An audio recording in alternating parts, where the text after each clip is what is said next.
நீ நினைக்கிறதெல்லாம் ரைட்டு உனக்கு ஜாலரா அடிக்கிறவங்க எல்லாம் கூட வச்சுக்கிட்டு நீ என்னோ பெருசா ஏதோ சாதிச்சுட்டு நினைச்சிட்டு இருக்கியா?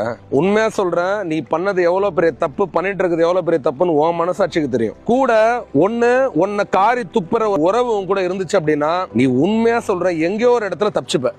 ஆனா இவங்க யார வேணான்னு இவங்க கிட்ட இந்த விலகி நீ பண்றது சரின்னு சொல்லிட்டு எல்லாத்தையும் மறைச்சு ஒரு நல்ல அட்வைஸை எடுத்துக்காத ஒரு மனநிலையில நீ இருந்து இவங்க கிட்ட விலகி போற அப்படின்னா ஊரு ஒரு நாள் உன்னை காரி துப்போம், செருப்பால் அடிக்கும், உன்னை ஓரம் கட்டும்ன்றதை மட்டும் என்னைக்குமே மறந்துடாது. ஊர் அடிக்க கூடாதுன்னா இப்பவே சொல்றேன், அடிக்கிறவங்கள உன் பக்கத்துல வச்சுக்கோ, உன்னை கேள்வி கேட்கறவங்கள பக்கத்துல வச்சுக்கோ, உன்னை மிரட்டுற நல்ல உறவுகளை உன் பக்கத்துல வச்சுக்கோ. நல்லது சொல்றது இந்த உலகத்துல யாருமே இல்லை. உன்னை கெடுக்கிறதுக்கும் நீ எப்படிடா கெட்டு சீரழிய போறன்னு பார்த்து ரசிக்கிறதுக்கும் பெரிய கூட்டமே உனக்காக இருக்கு. நீ நல்லா இருக்கிறத பாக்குறதுக்கு ஒரு ஜீவன் கூட இல்ல. அந்த மாதிரி ஜீவன் உனக்கு இருக்குன்னா அது நிச்சயமா உன்னை திட்டம், உன்னை கேள்வி கேட்கும், எல்லாத்தையும் சரி சொல்லிட்டு போற ஜீவன் நிச்சயமா உன்னை நேசிக்கிற ஜீவனா இருக்காது. உன்னை கேள்வி கேட்கிற ஜீவன் உன் கூட இருந்துச்சுன்னா இதாண்டா அற்புதமானவன்.